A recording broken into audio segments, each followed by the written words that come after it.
नमस्कार दोस्तों, कैसे हैं आप लोग। दोस्तों अपना ध्यान रखा करिए। और आज का वीडियो फॉरगिवनेस के ऊपर, जो कि आपकी जर्नी का सबसे इम्पोर्टेंट स्टेप है। आपकी जर्नी में अगर कोई चीज़ आपको आगे तक लेके जाएगी, सबसे इम्पोर्टेंट चीज़ है जो सबसे पहले आपको अडॉप्ट करनी चाहिए, वो है फॉरगिवनेस। दोस्तों, फॉरगिव कर देना बहुत ज़रूरी है, सामने वाले के लिए नहीं, हमारे अपने शांति, हमारे अपने प्रोग्रेस, हमारे अपने ग्रोथ और हमारे अपने लेट गो के प्रोसेस के लिए। ठीक है। और आपको तो पता ही है कि लेट गो इस जर्नी में कितना ज़्यादा इम्पॉर्टेंट है। अच्छा दोस्तों, वीडियो स्टार्ट करने से पहले एक बात जो मैं अपने पिछले वीडियो में कहना भूल गई थी, मुझे बाद में याद आया। दोस्तों, आप लोगों का बहुत बहुत धन्यवाद जो मेरे बर्थडे पे आपने विशेस मुझे दी, आपने मुझे विश किया, इतने प्यारे प्यारे ब्लेसिंग्स दिए, आपका जो रिस्पॉन्स रहा उस वीडियो के ऊपर, thank you thank you thank you for everything. इतना प्यार देने के लिए, इतने ब्लेसिंग्स देने के लिए आपका बहुत बहुत शुक्रिया। जितना शुक्र करूं उतना कम है मेरी सोल फैमिली में आपको, जो आप मुझे यहाँ इस मुकाम पे लेके आए हैं कि आज मैं एक प्लेटफॉर्म पे आके आप लोगों से बात कर पाती हूँ, आपके प्यारे प्यारे कमेंट्स पढ़ पाती हूँ और आप लोग मुझे इतना ज़्यादा प्यार देते हो, जो शायद मुझे कभी कहीं और से नहीं मिला, जिससे मैं हमेशा वंचित रही। और प्यार की कीमत वही समझ सकता है जो प्यार से वंचित होता है। ठीक है, इससे ज़्यादा नहीं बोलूँगी, फिर वो टप टप आंसू आने लग जाते हैं। ठीक है, अभी हम वीडियो स्टार्ट करते हैं। ठीक है दोस्तों, तो वीडियो स्टार्ट करने से पहले एक बात मैं आपको बताती हूँ। फॉरगिव करना, सबसे पहले मैं अपना एक्सपीरियंस बताती हूँ। अगर दुनिया में किसी के लिए फॉरगिवनेस या फॉरगिव करना सबसे मुश्किल काम हो सकता था, तो वो मेरे लिए था। मेरे लिए फॉरगिवनेस करना मतलब किसी पहाड़ पे चढ़ने के बराबर था। मैं फॉरगिव नहीं कर पाती थी। I was always unable to forget the things. और फिर फॉरगिव करना तो बहुत दूर की बात है, फॉरगिव तो हम कर ही नहीं पाते। जब हम फॉरगेट ही नहीं कर पाएंगे, फॉरगेट एक्सपीरियंस को नहीं करना, जो वो एक्सपीरियंस आपको वो घटना दे गई, वो बात दे गई, उसको फॉरगेट नहीं करना। फॉरगेट ये नहीं कह रही हूँ कि आप अपने एक्सपीरियंस को फॉरगेट कर दो, कोई बेवकूफ़ी कर दी थी या कोई गलती कर दी थी तो वो दोबारा कर दो, वो नहीं। लेकिन आप फॉरगेट करो ये चीज़। आपको फॉरगेट ये भी नहीं करना है कि इस पर्सन ने लास्ट टाइम आपके साथ क्या किया था और आप जाके उसके सामने फिर से बेवकूफ़ बन जाए। आपको ये फॉरगेट करने को नहीं बोल रही हूँ। फॉरगेट आपको उस कड़वे अनुभव को करना है, क्योंकि जब किसी ने आपको बुरा बोला था, जब किसी ने आपको बुरा कहा था, जब किसी ने आपको अपमान किया था, इंसल्ट किया था, तो उस पर्सन ने आपको एक बार बोला था कोई शब्द या कोई लाइन, जो उसने बोली थी जिससे आप हर्ट हुए, आप ट्रॉमेटाइज हुए, वो उसने आपको एक बार बोली थी। अब जब आप उसे बार बार अपने आप को याद दिलाते हो कि उस पर्सन ने मुझे ये बोला, उस पर्सन ने मुझे ये बोला, और बार बार अपने अंदर हर्ट क्रिएट कर रहे हो। मैं मानती हूँ फर्स्ट टाइम हर्ट उस पर्सन ने क्रिएट किया था, लेकिन अब ये हर्ट बार बार आप अपने आप को दे रहे हो, ये चोट बार बार आप अपने आप को दे रहे हो। जो वर्ड उसने बोला था, उसने एक बार बोला था, बोला और हो गया, उसके लिए वो हो चुका। आप जब उस वर्ड को जितनी बार अपने आप को याद दिला रहे हो, याद रखिएगा, वो गाली, वो बुरा शब्द, वो बुरी लाइन आप खुद को बोल रहे हो बार बार। आप खुद को बार बार वो बुरा वर्ड बोल रहे हो, लिटरली अपने आप को याद दिला रहे हो। ठीक है। और फिर सोने पे सुहागा अगर आपने और किसी को बताना स्टार्ट कर दिया, तो वो पर्सन ने तो आपको एक बार गाली दी थी या एक बार बुरा बोला था, लेकिन आप उसको बार बार उसको अपनी लाइफ में क्रिएट कर रहे हो। और यहाँ से एक चीज़ फिर और हो जाती है, जितना आप जिस चीज़ को डिस्कस करोगे, फोकस करोगे, उतना ही थिंक करोगे, उतना ही ज़्यादा आप उस चीज़ को दोबारा मैनिफेस्ट भी करोगे। ठीक है दोस्तों, तो ये तो थी एक बात। अब जो टेक्निक मैं आपके लिए लेके आई हूँ फॉरगिवनेस की, वो ध्यान से सुनिएगा, क्योंकि वो इम्पॉर्टेंट है। ये तो बेसिक बात थी फॉरगिवनेस का इम्पॉर्टेंस क्या है। ठीक है, तो फॉरगिवनेस आपको इसलिए अपनानी है अपनी लाइफ में, जिससे कि आप खुद अपनी शांति में आ सकें। ठीक है, जिसने गलत किया, गलती उसकी थी, और हर्ट आपके अंदर क्रिएट हो रहा है बार बार। एक तो पहली बात ये है कि आप खुद को चोटिल कर रहे हो बार बार, ठीक है, खुद को हर्ट कर रहे हो बार बार वो बात याद दिला के। और दूसरी बात, सेकंड मोस्ट इम्पॉर्टेंट थिंग, आप उस पर्सन का पर्पस फुलफ़िल कर रहे हो। अगर किसी ने आपको गलत बोला था, अगर किसी ने आपको हर्ट किया था, अगर किसी की इंटेंशन थी, तो आप उसको बार बार आप उसको सॉरी बीच में डिस्टर्बेंस हो गया, आप उसको उसका पर्पस सॉल्व करके दे रहे हो, ठीक है, उसको वो खुशी दे रहे हो जो प्राप्त करने के लिए उसने आपको हर्ट किया था, जिस इंटेंशन के साथ उसने आपको हर्ट किया था। याद रखिए, ज़िंदगी में अगर कोई आपको रोते हुए देखना चाहता है, उसके सामने कभी मत रोना, अकेले में जाके अपने भगवान के सामने रो लेना। लेकिन उस पर्सन के सामने कभी मत रोना जिसका इंटेंशन है आपको रुलाना, जिसका इंटेंशन है आपको चोट पहुंचाना। उसको ये तो कभी शो ही मत करो कि आपको चोट पहुंची है, ठीक है। ये उस इंसान के लिए सबसे बड़ी सज़ा है। उसके सामने रोए नहीं, गिड़गिड़ाए नहीं, जाएं। निकालना सबको पड़ता है, इमोशनल पर्स जो होता है वो सबके लिए ज़रूरी होता है। जाएं, उसे जाके अकेले में अपने भगवान के सामने, अपने खुदावन के सामने रोएं, क्योंकि वो ही है, वो ही इज़ द मतलब बेस्टेस्ट लिसनर। वही है जो सुनेगा और वही है जो न्याय करेगा, ठीक है। तो रोना है तो कभी भी उस पर्सन के सामने मत रोना जिसने आपको हर्ट किया। रोना है तो उस भगवान के सामने रो लेना, वहाँ चाहे 10 बार रो लेना, ठीक है। वो हील कर देंगे आपको, वो ठीक कर देंगे आपको।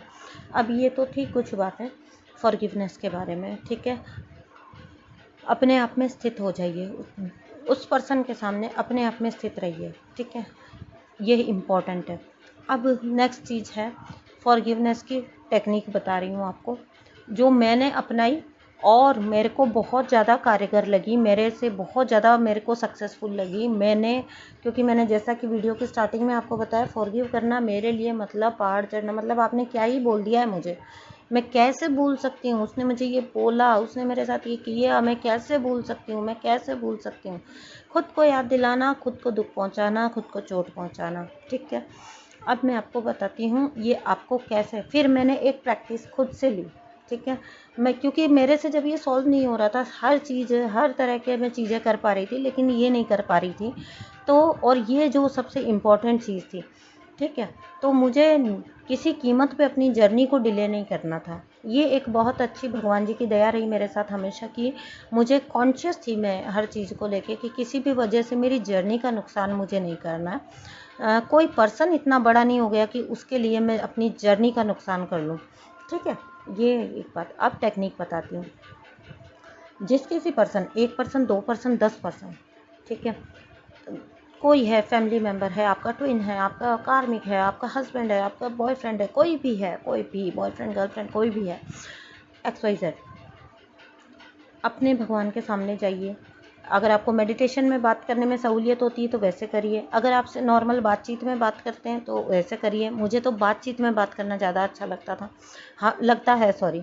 और वहाँ जाइए, अपने भगवान के सामने जाइए और उनको कहिए कि इस फलां फलां पर्सन को मैं आज अभी और इसी वक्त आपको साक्षी मानते हुए, आपको साक्षी रख के, मैं इस पर्सन को दिल से हर चीज़ के लिए, जो कुछ इसने मेरे साथ किया, हर चीज़ के लिए मैं इसको माफ़ करती हूँ।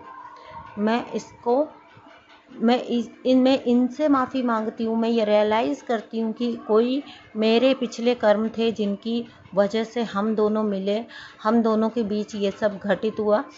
पर अब यहाँ इस 3D रियलिटी में मैं इस पर्सन को माफ़ करती हूँ इनकी सारी हरकतों के लिए, और वहाँ पे सोल लेवल पे भी मैं इनको माफ़ करती हूँ और मैं इनसे माफ़ी मांगती हूँ। ये आप ईश्वर को साक्षी रख के कहिए, उनके सामने जाइए, उनको बातचीत में कहिए। अब इससे क्या होगा ये बता देती हूँ। इससे होगा ये, अभी भी वो पर्सन आपके सामने आएगा, आप टकरा सकते हैं। अगर आप साथ रह रहे हैं फैमिली मेम्बर, तब तो कहना ही क्या, पल मतलब आपको सुबह शाम दिन में कभी भी ट्रिगर मिल सकता है, ठीक है। अभी भी वो पर्सन आपको बार बार टकरा रहा है, अभी भी वो पर्सन आपको, जैसे ही आप देखते हो आपको वो बातें याद आ जाती हैं और आप ट्रिगर हो जाते हो, ठीक है। अब यहाँ पे होगा क्या, यहाँ पे होगा ये, क्योंकि मेरे साथ ये हुआ था, आपके साथ भी आई एम श्योर आपके साथ भी होगा। ठीक है दोस्तों, तो अब यहाँ पे होता क्या है ना, यहाँ पे होता ये, यहाँ पे क्या टेक्निक काम करती है, यहाँ पे ये टेक्निक काम करती है कि जैसे ही वो पर्सन आपके सामने आया, आप ट्रिगर भी होंगे, नो डाउट आप ट्रिगर होंगे। बहुत मुश्किल होता है, कहना बहुत इजी होता है कि फॉरगिव कर दो, फॉरगिव कर दो, फॉरगिव करना कितना मुश्किल होता है आई कैन अंडरस्टैंड, क्योंकि मेरे लिए ये बहुत मुश्किल टास्क था और मुझे पता है कि आप लोगों में से बहुत से लोगों के लिए बहुत मुश्किल टास्क होगा। अब क्या होगा, जब वो पर्सन आपके सामने आएगा, आपको वो बात याद आएगी, वो ट्रॉमा याद आएगा, वो चोट याद आएगी। अब यहाँ पे ये होगा कि जैसे ही आपको एंगर आने लगेगा, या जैसे ही आप रिएक्ट करने लगोगे, या आप जैसे ही कुछ आपके मन में नेगेटिव थॉट चलने लगेंगे, आपको भगवान से किया हुआ अपना वादा जो है वो याद आ जाएगा। ठीक है, और ये तो मुझे पक्का यकीन है कि जितनी डिवाइन सोल्स इस चैनल पे हैं, वो भगवान से अपना रिश्ता कभी नहीं बिगाड़ना चाहेंगे। ठीक है, वो भगवान को साक्षी मानकर इतनी बड़ी बात जो उन्होंने बोल दी है, वो कभी नहीं चाहेंगे कि उससे वो मतलब भगवान को वो जो है, जिसको कहते हैं लेट डाउन करें, कि उनको किसी तरह से, मतलब भगवान को ये मान लीजिए, जब आपने भगवान से वादा कर दिया, उनके सामने बोल दिया, उनको साक्षी रख दिया, तो आप नहीं चाहोगे कि अब भगवान अपनी सोल का कुछ भी पतन देख के निराश हो। तो आप नहीं चाहोगे, कोई भी इंसान आपकी जर्नी से ऊपर, आपकी डिवाइन से ऊपर नहीं है ना, तो कोई भी इंसान, तो आप ये बात आपको सडनली याद आ जाएगी। आई बिलीव मी, मेरे साथ होता था, मुझे याद आ जाती थी, आपको अचानक से वो बात याद आ जाएगी, और आप अपने भगवान के लिए, डिवाइन से अपने रिश्ते के लिए, डिवाइन से अपनी कनेक्शन के लिए, अपनी जर्नी के लिए आप उस पर्सन को मतलब वहाँ पे आप रिएक्ट नहीं करोगे, आप अपने एंगर को दबा लोगे। मतलब जिसको दबाना, तो वर्ड गलत है, दबाना तो हमें कुछ भी नहीं है, लेकिन आप ऑटोमेटिकली कुछ ऐसा होगा, मेरे साथ तो होता था कि ऑटोमेटिकली कुछ ऐसा होगा कि आपको ना वो डिवाइन पावर के साथ जो आपका कनेक्शन है वो अपने अंदर फील होगा, और आपको ना उस पर्सन की हुई बात, उस पर्सन का किए हुए हरकत बहुत छोटी नज़र आने लग जाएगी, आपके लिए वो उतना अहमियत ही नहीं रखेगा। तो आप रिएक्ट करने से बच जाओगे, आप गुस्सा करने से बच जाओगे, आप बुरा कुछ बोलने से बच जाओगे। बिलीव मी, ये टेक्निक मेरे लिए काम की थी, और मुझे पूरा यकीन है ये टेक्निक आपके लिए 101% काम करेगी। तो अपने ईश्वर को साक्षी बना लीजिए, उनको हर बात में शामिल कर लीजिए, उनको जो चीज़ आपसे नहीं हो पा रही ना, उसमें अपने भगवान को शामिल कर लीजिए। ठीक है, हर चीज़ ईजी होती चली जाएगी, हर चीज़ जल्दी होती चली जाएगी। तो ये थे आज का वीडियो फॉरगिवनेस के लिए। फॉरगिव कर दीजिए, कहना इजी होता है, करना बहुत मुश्किल होता है। मुझे लगा मैं अपनी टेक्निक आपके साथ शेयर करूं तो आपको शायद अच्छा लगे, कुछ फ़ायदा मिल सके। ठीक है, शायद नहीं, आई एम श्योर, करके तो देखिए। ठीक है, एक हफ्ते के लिए करके देख लीजिए, और भगवान से जब आपने एक बार वादा कर दिया तो फिर तो आप सदा के लिए बंध गए, फिर तो एक हफ्ते का सवाल ही नहीं है। ये बिलीव मी, जब आप भगवान से वादा कर दोगे ना, 1-on-1 जाके उनके सामने बैठ के, तो फिर नहीं आप भाई गुस्सा उस्सा करने वाले। फिर आपको ना वो पर्सन बड़ा छोटा सा लगेगा, उसको ना एकदम छोटा फील करो, मतलब ऐसे बोना, मतलब वो ऐसे, मतलब ऐसे उसका जो बहुत बड़ा इलाज कर दिया ना अपनी लाइफ में आपने, उफ, इस पर्सन, ये पर्सन मुझे एक्सेप्ट कर ले, मतलब जिस भी पर्सन को आपने बहुत बड़ा बना दिया अपनी लाइफ में, इमेजिन करिए वो ना, उसका पिक जो है, उसका बहुत बड़ा जो एक फ़ोटो है, वो छोटा होता जा रहा, छोटा होता जा रहा, छोटा होता जा रहा। साथ ही ना वो पर्सन, मतलब ये छोटा होना ऐसा नहीं है कि वो छोटा होता जा रहा, ये है उसका इम्पोर्टेंस कम होता जा रहा है, less importance in your life. तो उसका इम्पोर्टेंस कम कर दीजिए अपने लाइफ में, बस this is the easiest technique. Okay, so thank you so much for listening. और वीडियो के बीच बीच में जो मुझे हंसी भी आ जाती है, मैं बात भी बोल देती हूँ, उसके लिए एडजस्ट करिए, क्योंकि मुझसे ऐसे नहीं होती है बिल्कुल एकदम मैं ऐसे बोलूँ कि ओहो प्रोफेशनल तरीके से, नहीं, मुझे ऐसा लगता है मैं आप लोगों से 1-on-1 बात कर रही हूँ, तो फिर मुझे वैसे ही बात करना अच्छा लगता है। Thank you so much, bye.